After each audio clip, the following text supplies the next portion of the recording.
art can mean different things to different people. For me, it's all about the joy of creating. So if you draw, paint, write, dance, sing, craft, play air guitar, or even sculpt using nothing but mashed potatoes, consider yourself an artist and join the conversation. For the next half hour, meet the artist, learn about their inspiration, and enjoy the beauty of creativity. Welcome to Art Talk with John Cole Artist.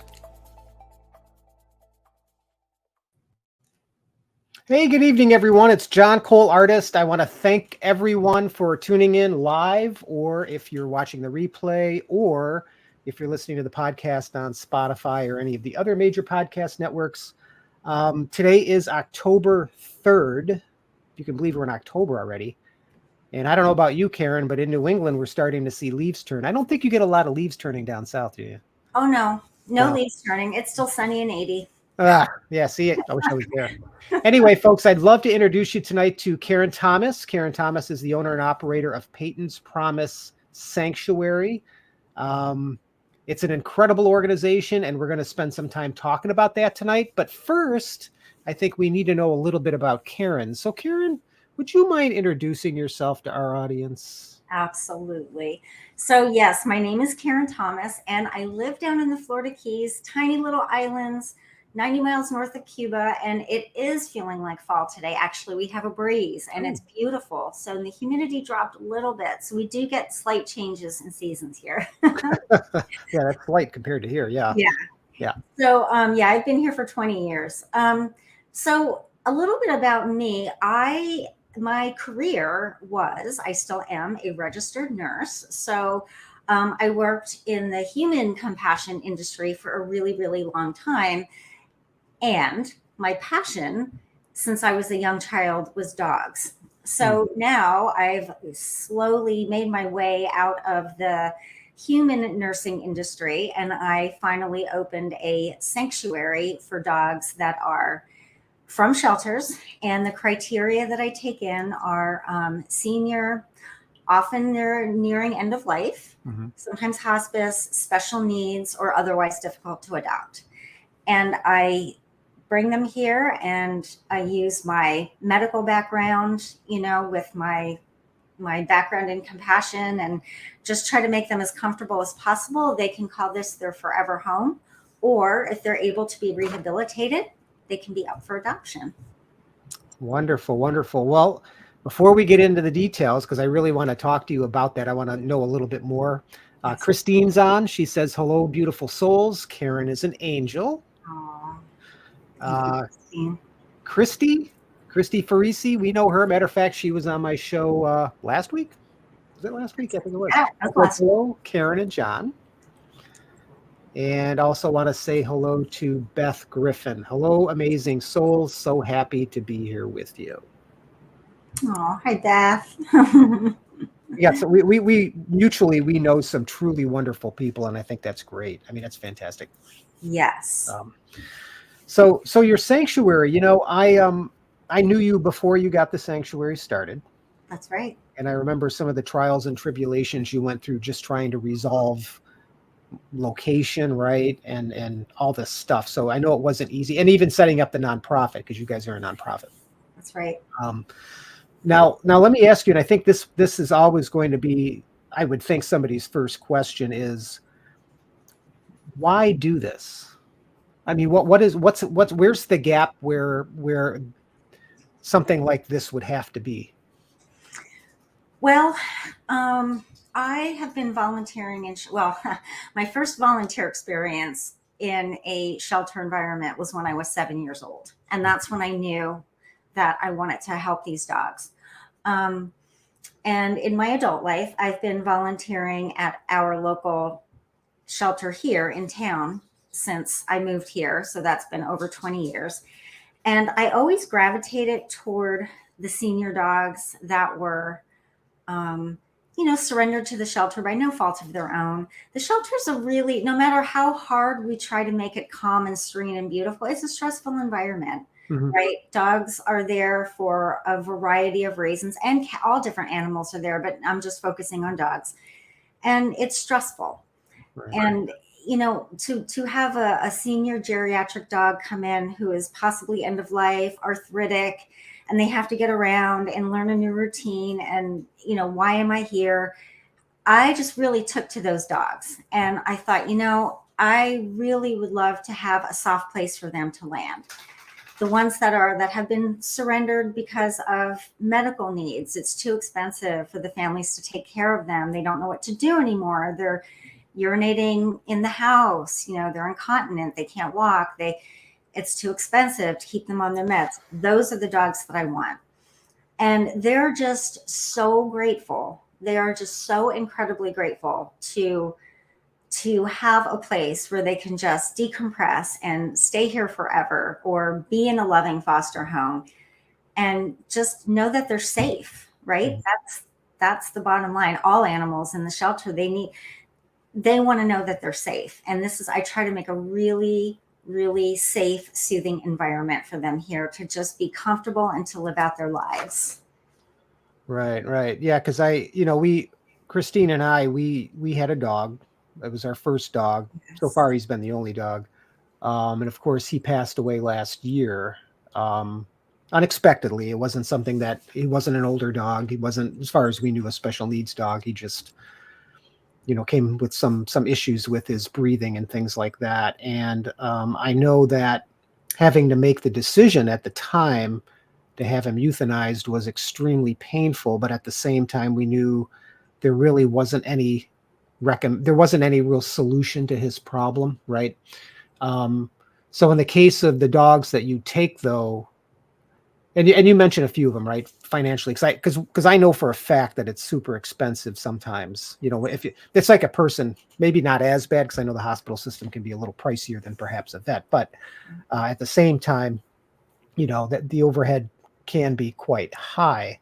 Um, so I guess where I'm going with this is, like you said, having a place where these animals who are given up for this particular, for any particular reason, whether or not it's health or not, have a soft place to land. I think that shows so much compassion in you, and it shows so much compassion in those folks that are willing to help, right? Whether or Right. not it's donations or whether or not it's their time. Right. Um, and I think I think it's, I think it takes a special person to do that. Yeah, I know it's difficult for families, just like you said, when it's time to make that decision and to advocate for your dog, to say, Right. okay, this is the end of his or her life, and how do we know if it's time? And there's a lot of fear, and there's a lot of uncertainty, and are we making the right decision? And then there's guilt and all the things that go along with it before you even hit the grief. Like, it's so emotionally charged. Hmm. And what I've learned, because the bottom line is, dogs, to me, they're our greatest teachers, Mm. right? So, in my experience, in my view of the world, they have mastered forgiveness and unconditional love. And they're here on this planet to teach us that as a collective. So, when I can give them, hold space for them at that rite of passage, because what I've found in my years, again, I guess I did not mention this, but I also do animal communication and intuitive healing. So I've been connecting with animals for a very long time. I have never met an animal that was afraid of death. Like, that's very much a human characteristic. For an animal, it's very natural. It's the cycle of life. They understand it. Yes, they grieve. Their families grieve. Mhm. But it's also the actual transition itself is very natural. So for me to be able to hold space for that animal while they're transitioning into their light body, it's just such a beautiful experience, just to let them know that they're loved, they're cared for, they matter. I mean, in a perfect world, no animal would die alone in the shelter if I could have it my way. I would be there holding every paw or cuddling every dog, cat, whatever it is, while they transitioned if I could. But I can't. So I focus on the ones that I can. Right. And yeah, and animals, and I have to remind myself this sometimes, that they live in the present moment. So Again, they're not thinking about the past or dwelling on the future. That's a human condition. They live in the present moment. So if I bring in a dog who's hospice, and say that dog winds up having 3 days with me. This happened last year. Um, I brought in a dog. I did not know how bad off she was. And she was very excited leaving the shelter. She actually walked to the volunteers' car. She was like, she completely walked. She got in the car with assistance. Hmm. By the time she got down to me, which was like a 3 hour drive, she couldn't stand, she couldn't walk, she couldn't do anything. And I just knew that it was her time. So Right. I laid with her. I just laid with her all night. We had 12 hours together, and I took her to the vet in the morning. And yes, she had end stage cancer. And, she was beyond palliative care at that point. There was um, no resuscitating her at that point. So the kindest thing to do was humanely euthanize her and help her transition to the other side. I know it was only 12 hours, but to her, that's 12 hours full of present moments of just being loved, of being cared for, of being recognized, honored, appreciated, respected, right? Right. Because I don't know how she got to the shelter. She certainly didn't turn herself in, right? Right. She Yeah. was either picked up or dumped. I don't want to use the word dumped, but surrendered. Um, so yeah, and they are so grateful for that. Like, they are so grateful for every moment. So, even if it's a few days or if it's months or years, it's perfect. It's Right. absolutely perfect, because they have so much gratitude in the present moment. And then it's one present moment after another, after another, after another. And we're not in control of the time. So we just take each moment as it is and have gratitude. And I know that's what they do for us. Right. Yeah. And we have a it's our cat, right? It's the stray cat that was hanging around the house, and now she's kind of in the house, right? So, same thing with cats, just like with dogs, when you look in a dog's eyes, and I know there's really kind of two kinds of people. There are animal people and there are non-animal people. But I don't know whether or not the non-animal people have really recognized that spark. Right, because there's something there, and if those folks that say, well, animals don't have souls, I disagree with that. And maybe, before we had Milkbone, before he passed away, maybe I had believed that at one time. But I think you're right. I think that these animals, they live in the present moment, but they have life, and they care, Yes. and they I think are put here, like you were saying, to really teach us lessons, because that, in my opinion, is a valuable lesson for all of us. Yes. Live in the moment, because we don't know what's going to happen tomorrow, and if we Exactly. sit here and we keep guessing, Exactly. then we're no longer living in the moment. That's right. That's Yeah. right. And that's what I tell my clients, because I do have private clients that I see, on Zoom on a regular basis to help with their animals. And if their animal was at the end of life, it's like, I don't know what to do. What should I be doing? Is he happy? Is he this? Is he that? And I often say, just sit and breathe. Just sit Yeah. and breathe. Just sit on the floor with your dog and get in sync with their respirations and just be. Right. Right? You don't have to do anything. You just have to just be. Because when your mind is wondering, what are we going to do tomorrow? Or is this the right medication? Or is he comfortable? If your mind is there, it's Mhm. not here. Yeah. Right? And these dogs teach me something every single day, and they keep me present. Mhm. I have to be present for them. And they remind me of that. Like, there's just it's a beautiful thing, and we have so much to learn. And the older ones are so wise. Yeah. Not that the puppies aren't wise, but the old ones are wise. Right. Well, they've been around. They've seen a few things. They have seen a few Yeah. things. Yeah. So it's my favorite. It's my absolute favorite time of, like, Yeah. life stage of the dogs. It's the golden years. They have a lot to teach us. They're so grateful. And yeah, I think my adoptables, I'm getting the feeling that they don't want to leave. I keep putting them out there, and they're Mhm. such amazing dogs, and I'm not getting any interest, which is shocks me because they're just, I have two of them up for adoption and they're incredible. And I think they're putting the signal out there, we don't want to go. Well, you know what? I'm glad you mentioned that because, as you were talking, harkening back to when you first started, and, I follow you on Facebook and Peyton's Promise on Facebook, and, I see some of the posts, and from what I can tell, I mean, with the exception of maybe the animal you spoke of earlier, the ones that you take on do tend to live, I would think, a lot longer perhaps than others would have expected, right?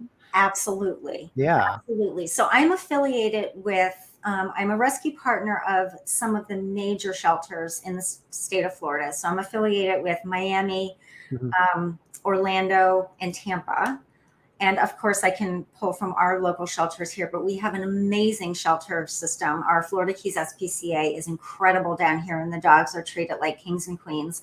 So they're totally safe and loved, and I know that they're in a great space here. So the larger shelters, their volume is insane. They can have anywhere from 400 to 600 dogs at any given moment. Really? Yeah. Wow. So in order to, they really almost can't keep up. A vet sees them quickly, but they don't really get into the diagnostics or Mhm. some of them do blood work and x-rays if they've been hit by cars. That's a really common one. In Miami, it's really common to have dogs been hit by cars, and animal control will bring them in. Lots and lots of those dogs up there. So the condition they're in at that point, when I see them, they could be end of life. They look very much like they're not, they could pass at any moment, but it's just because of the lack of care. It's no one's fault. It's just the system. Right. It's an overrun. We can't keep up with the supply of Right. dogs, right? So that's exactly what happened with Momo and Lena. Momo was in really bad shape. He came to us a year ago, actually, in October, and he had a severe hernia, and you could see it outpouching from his hip. I mean, it was incredibly, it was huge, and he was so uncomfortable, and a couple of the vets recommended he be euthanized, and I thought, he was just telling me I knew that there was a quality of life there that we just have to try, we just have to try.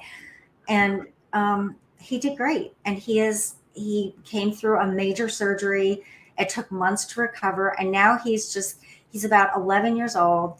He's super happy and chill and loves to chase a ball, and he's great in public. He's great on car rides. You can take him to restaurants. Like, he's just this amazing he's not little, he's about 50 pounds. He's a medium-sized dog. And he's got life in him, right? Yeah, So, yeah. and then Lena was the same way. She was probably about 7 or 8 years old when I met her last August a year ago. She looked very emaciated. She probably had litter after litter after litter, and she had an infection brewing in her uterus, which is a really big deal in a female dog who isn't spayed. And we got her just in time because she probably would have passed if that infection had spread. Right. We got her just in time. She got through her surgery with flying colors. All of her issues were cleared up. We got her skin cleared up. See, when they get here, they don't just get, a bed and some dry food. They get the works. They have I have a really great nutrition program that they're on. Like, they get personalized, customized meals depending on their needs. We do all natural skincare. One of my big things is giving them a bath. That's like my favorite thing in the whole wide world to do. Mhm. And I use all natural shampoos and essential oils, and they get coconut oil massages, and I do body work and energy work and tapping and all the modalities that I've learned over the years. They get it. So it's kind of like a spa experience. Right. And that really expedites their healing. I think it expedites their healing. And, like Lena and Mauricio, once they healed from their surgery, we were doing the emotional healing and the spiritual healing along with, the physical and the mental, and you put it all together and they come out the other side like like young dogs. It's amazing. Yeah, it sounds And good. yeah, and Yeah. Lena is so super healthy. I mean, she's about 8 years old. She's a German Shepherd, Hmm. and she is a typical German Shepherd, always on alert, needing to know everything, needing to know where I am, what I'm doing, patrolling the fence line, being the den mother. She has to make sure all of her kids are where they're supposed to be. Um, so it's funny because I have an amazing local vet here who's also a friend, and he is starting to come over to do house visits for us to check on everybody, which is, I'm blessed and I'm so grateful. And the first time he came over, he follows me on Facebook too. The first time he came over, he's like, you would never know that this is a hospice sanctuary. I'm like, I know. Yeah. These healthy kids don't want to go anywhere, so I can bring more of the sick ones in.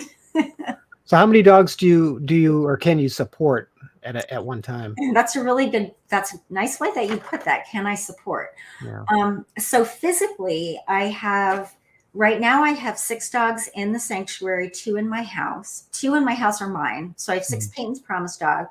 There's a 7th that I'm working on now, but she's probably only going to be with me for a short period of time just to get her preliminary vet care and get her on a care plan. I'll do the bath, the energy work, the massage, get her on her medications that she needs and all of the things. And then I have a foster for her about 4 hours up the road. Oh, you already got somebody lined up. I do. Great. I do. So, so if I had unlimited funds, which could happen, I could have a lot more dogs in foster. Right now, at the sanctuary, I could probably have full time. I could probably have, 6 is comfortable. I could probably have 7, but then that's 9 dogs total for me.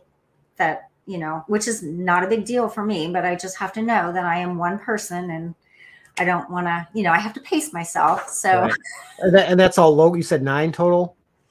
Once we get this girl. Within the next week, she'll probably be here for a week or 2, just kind of decompressing, and we'll just get her. She was found as a stray roaming around a Publix parking lot up in West Palm Beach, and she's in pretty bad shape. Yeah. So we're going to get her situated. So if I had 7 in the sanctuary, that would be 9 total for me to take care of, which is fine. And I have a really great volunteer, 2 really great volunteers who come over and help me quite often. So it's good. And it's joyful for me. I am in heaven doing this day in and day out. It's a passion. Like, I get up in the morning with a smile on my face, knowing that I'm going to go out and take care of these amazing little beings that just have so much love and joy. And they're so grateful. They've come from potentially the worst case scenarios that you can ever imagine, and they don't hang on to it. Oh, and that's one point I really like to make.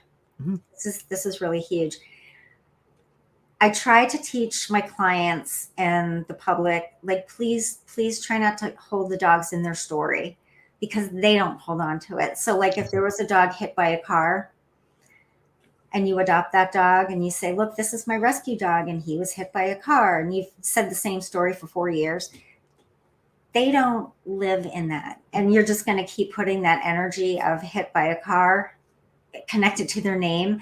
Right. They don't really want that. They don't want to talk about their pasts. They just are, again, they're focused on the present moment, and they just want to, focus and shine the light forward into an amazing future.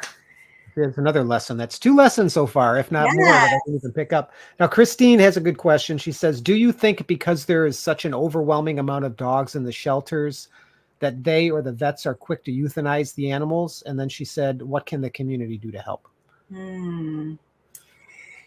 Well, that is a really good question. And, I have to say, it depends on the shelter.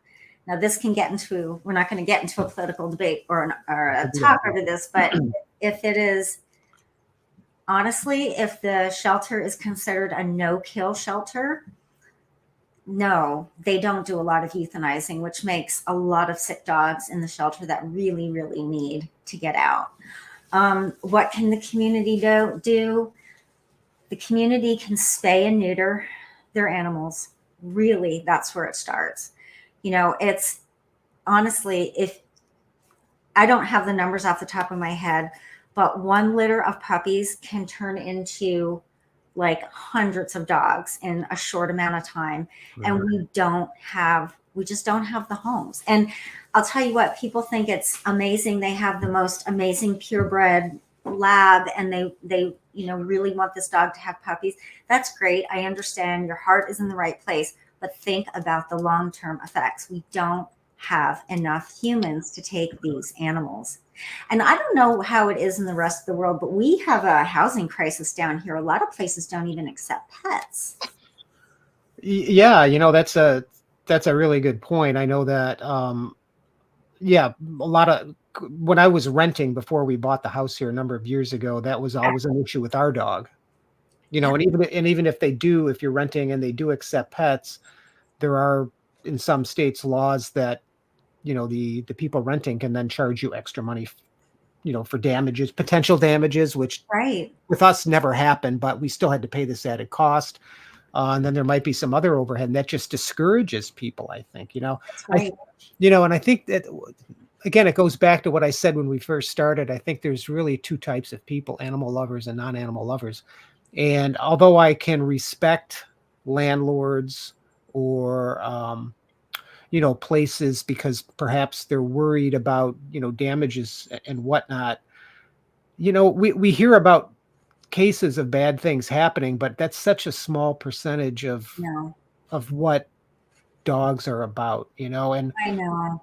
and I would offer probably 99% of the time it's because of their ownership. I hate to say it, but I think that's true. It is so true. You know It what I is mean? so true. Yes. Yeah. We So influence them, right? And yeah, yeah, it is so true. yeah. And getting back to what other thing the community can do, getting back to Christine's question, um, foster. You can absolutely reach out to your local animal shelter and offer to foster. Fostering is the simplest way to help. I mean, all you have to do is open your home, open your heart, and really the organization pays for everything. So they will provide the food, the medicine. If there's a vet visit, it will be covered. And you just have to provide a safe, beautiful, loving home. So, So that's yeah, another. could you? I don't want to interrupt, but I think that's important because you're describing a little bit of what fostering is, but in essence, what it is just like just a temporary care, right? From whoever decides to foster, just like children, same thing, right? Mm-hmm. Yeah. That's Okay. right. That's right. So it's kind of like a stepping stone. So you're getting them out of the chaotic shelter environment into a safe, quiet space of your home where they can decompress and feel love and be cared for and get the one-on-one attention from a family, but they will still be up for adoption through the organization. Right. So, when that forever family comes along who really wants that. And then in the best case scenario, we have foster failures, which we Hmm. love. It's when the foster parents fall in love with said animal. And my favorite is a foster failure. So that happens too. But yeah, it's such a great way. It's such a great way to just open your heart to just enjoy the love and compassion of another being that's just going to spread so much love day in and day out.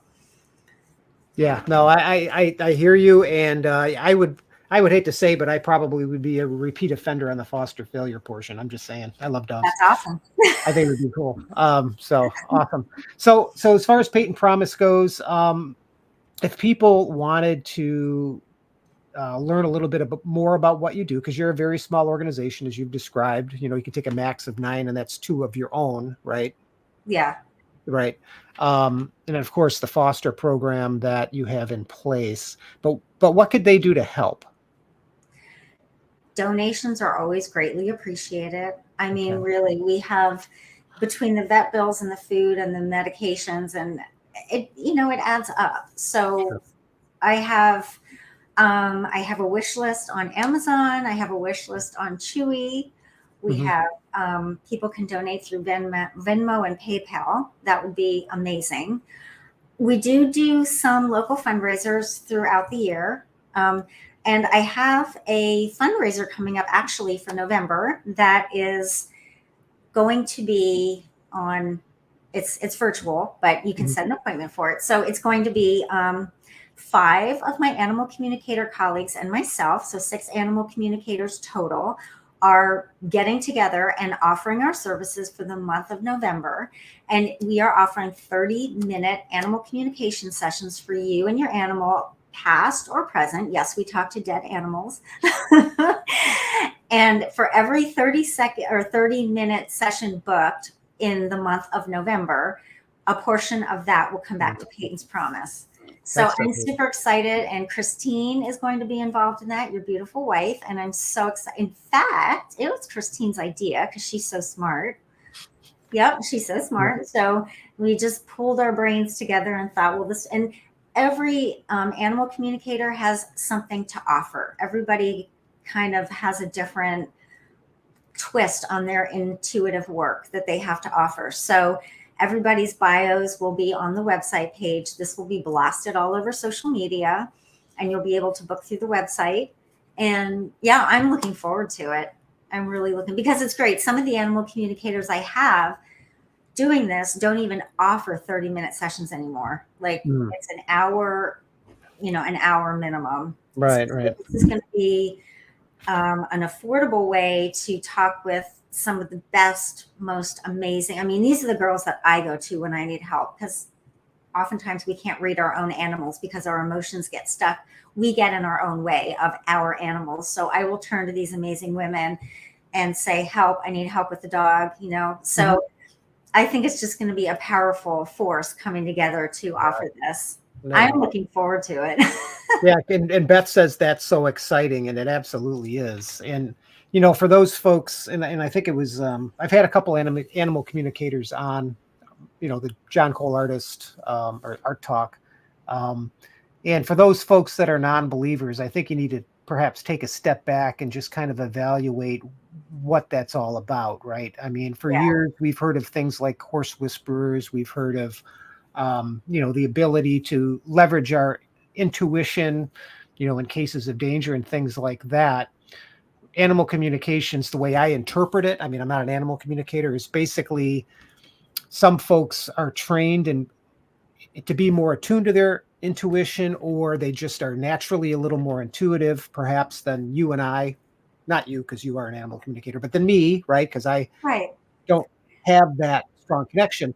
But the point I'm trying to make is to give it a chance, because it's a wonderful opportunity for folks like yourself or some of the other animal communicators to really give people a very powerful message. That's right. And Right. you do have the telepathy muscle. Maybe Mhm. you just haven't used it in a long time. It's just like anything else, it's a muscle that needs to be developed, Right. and with practice. And that's the beautiful thing. We can communicate with our animals, whether they're right in front of us or we're in a different state. We can communicate with them. So, Yeah. but it's Yeah. fantastic. It sounds like that's going to be a wonderful event, and I hope folks really key in on that and can help support that. Christine writes, "It's because you're an angel." That's you, Karen, not me. "To these animals, although I am an angel, and I want to help support you and your amazing sanctuary." And then Christy writes, "I'm going to buy some sessions for my friends as gifts." Aw, thank you, ladies. I love that. And moving forward, I know we're getting low on time, but I just also want to say I'm super excited about, we're putting together I don't know what it's going to be called yet, but I realize the need for education just in this whole arena in the community. And it's like, why not start with the kids? So we're going to be putting together some workshops where we go into the school and Oh. educate. I came across this book. It was a video on the dodo, and I had to contact these people. The book is called Belly Rubbins for Bubbins, the story of a rescue dog. Mhm. In this animated video, this dog looked exactly like Bubba's, my inaugural dog, who came to the sanctuary on day one and lived for exactly 365 days and passed on July 31st. This dog looks exactly like him. And his name was Bubba's. This dog's name is Bubbins. And they had almost the same backstory. It's a book from shelter to forever home. Right. But it educates children about rescue dogs, shelters, and raises awareness about animal cruelty at an age appropriate level, Oh. which is pretty amazing. So it's a message of their unconditional love and forgiveness, perseverance, hope. And I think if we can start getting this into schools and really teaching kids at a young age, about the respect for animals and dogs and spay and neuter and all of those things, we can start making changes at that level, because that's the future. Yeah, not to take them for granted either. Just because they're an animal doesn't mean that should be, like you were saying, treated with any less respect. So that sounds awesome. Awesome. Yeah. So you have a website? I do. It is Peyton'sPromiseSanctuary.org. Okay. There you go. And it's Peyton with an A, not an E, because I misspelled it. Peyton'sPromiseSanctuary.org. Right. That is correct. Right there. And all of the links are on there. My Chewy wish list link is not on there yet, but it's going to be.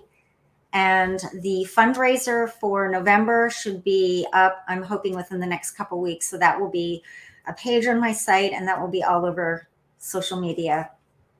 And thank God I have people who know how to do my website for me. Well, I look forward to seeing those, and I definitely will participate as much as I can to get the word spread. So you can count on that. Thank you. But I so much appreciate you spending, the time just flew by with you, Karen. And I love that. It just makes it so much fun, and you have so much to say, and you're such a compassionate person. So folks, if you're listening, check out the website. Even if you don't want to donate, or don't want to, directly participate, educate yourself on what the system's all about, what Karen's doing, because what she's doing is a wonderful thing. And if there's more people like you, Karen, in this world, I think this world would be a much better place. So thank you for what you're doing. Thanks, John. I appreciate that. You're welcome. It was so fun to be on and chat with you. I really enjoyed this. So thank you for having me. Oh, you're absolutely welcome. All right. So before I sign off, folks, I'll just let you know next week is my Halloween special. And a couple things to note. First of all, it's going to start at 6 p.m. Eastern time, not 5. And the second thing, it's going to be an hour long, because I'm going to have on Lucinda Bentley, Donald Bentley, Sam Cox, Heather Cox. They're all paranormal folks, and they have direct experience with some pretty spooky things. So it's going to be an amazing show next week. So hopefully you guys can tune in. So again, Karen, thank you very much. Thank you. And we'll see you guys soon. Actually, how about next week? Sounds good. Sounds good. See ya. Thank you so very much for joining me on the Art Talk podcast, where it's my goal to bring artists together to talk about their craft. If you'd like to join me for a conversation, please reach out via email at johncoleartist@gmail.com or by visiting my website at johnrobertcole.com. So until next time, keep crafting, painting, and inspiring others with your creativity. You make more of an impact than you know. See ya.